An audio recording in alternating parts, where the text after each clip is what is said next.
A couple months ago, I posted a video about the Taiwan Employment Gold Card, which, in my opinion, basically serves as the best digital nomad visa available today.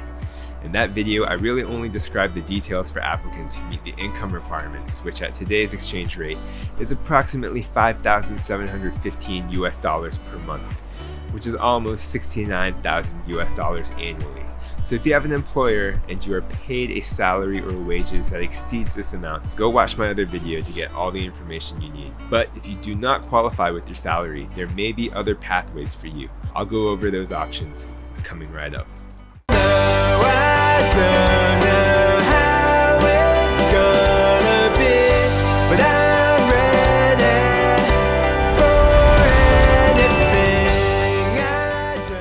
What's up, Firewalking fam? So in today's video, I'm going to go over all the other options for getting a Taiwan Gold Card, including the one that I am attempting to use myself. Since both my wife and I have been self-employed for the last 7 years, we are having to go a different route as well. There are 8 broad categories to select when applying for the Gold Card, and many of those categories offer multiple methods to qualify. We're going to go through these one by one in order of popularity, which means we will begin with the economic category.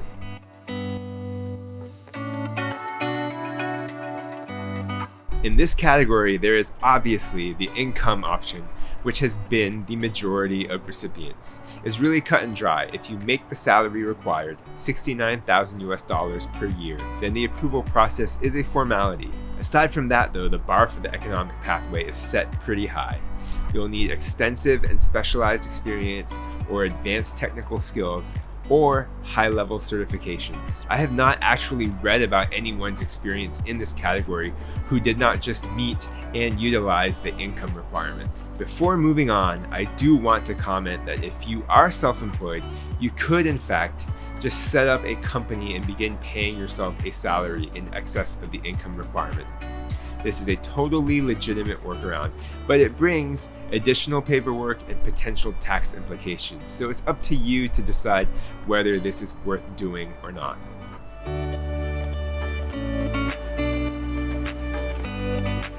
Alright, this one's a little confusing.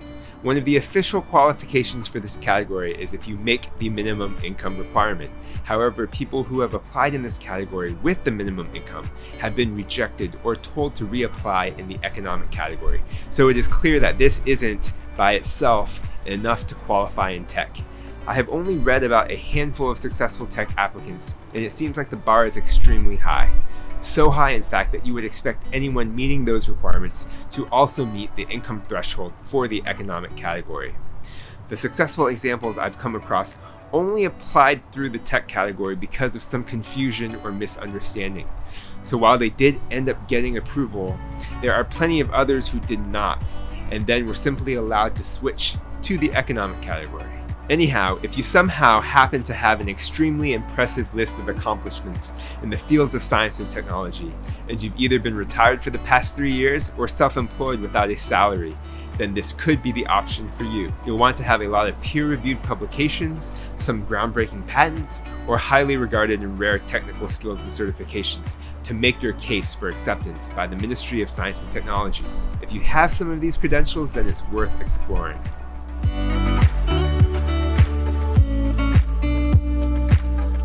The culture and arts category is broken into 6 subcategories or disciplines. Those are performing arts, visual arts, publishing, film, broadcast, and pop music, handicrafts, and cultural administration.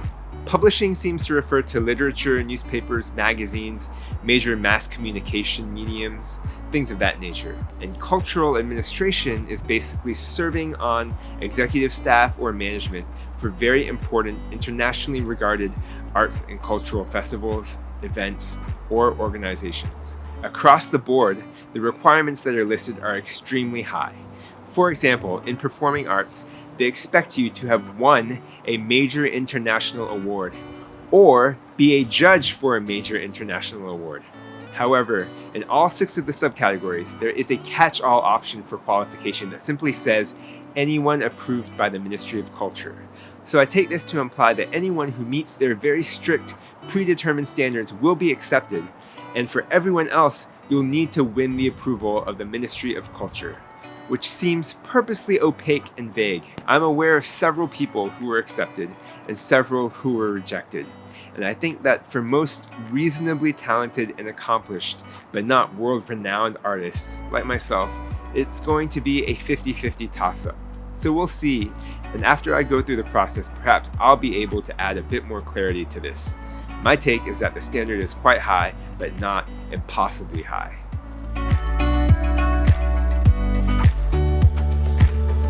The finance category is somewhat vague. Again, the call is for highly qualified professionals in this industry, lots of relevant experience, certifications, accolades, etc. However, I will note that in December of 2020, the Financial Supervisory Commission, which is the government body that reviews Gold Card applicants in finance, officially lowered the qualifications. They still are seeking individuals who have made significant contributions to the finance industry, but your work experience does not have to be directly in finance. What's particularly interesting is that this softening of requirements may be a signal for what's to come across the board in other categories. As I shared in my previous video, there is plenty of speculation that the Gold Card might become easier to get as the government seeks to attract more Gold Card holders in the future. And of course, there is the income pathway again, which, much like with science and technology, seems to be irrelevant. And again, I've seen a number of applicants in the finance category who eventually switched over to economic because the bar was too high for finance, but they got automatically approved via the economic pathway. So again, just like with science and technology, I'd only explore this if you can prove a really strong finance background and if you happen to have been self-employed or taking a break from work.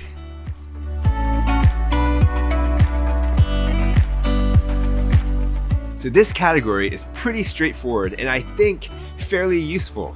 There are several different options for qualifying in education. The first is if you have a doctoral degree from one of the top 200 universities in the world.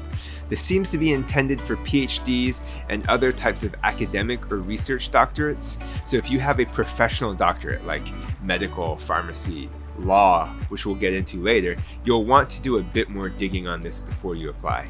The second way is if you have at least 5 years of experience in teaching or research and you have worked in a top 500 university in the past 5 years.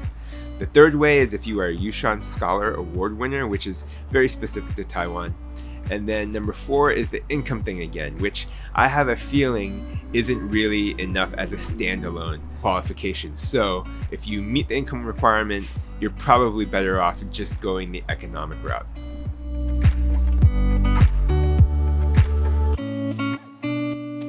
Now we're getting into the far less common and more obscure categories. For architecture, they list that you must be licensed or have 5 years of experience and you must meet the income threshold.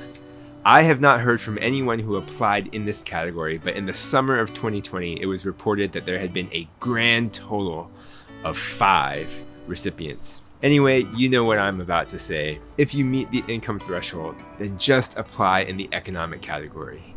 There's a reason that over 60% of recipients have come through that pathway, and they typically have the fastest approval time.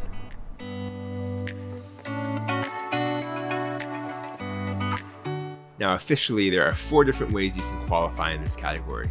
First, you could be a professor or lecturer at a university, or an executive at a firm or corporation, or you can be recommended by the professional association that governs your jurisdiction. And lastly, the income.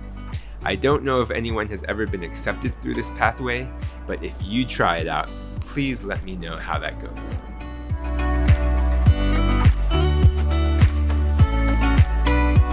So this category is also pretty straightforward, but very exclusive. You basically must have competed for your country and placed top 3 at the Olympics or some other similar international competition. Or you could have been the head coach of a team that did that. Or you could be a referee at the Olympics or Asian Games or something similar. And your particular skills need to be something that you can bring to Taiwan to aid in the development of Taiwanese athletes. Again, I have not heard about anyone in this category. So there you have it. If you have an experience to share, any questions or corrections, please leave a comment so we can all learn from each other. And and I'll see you next time.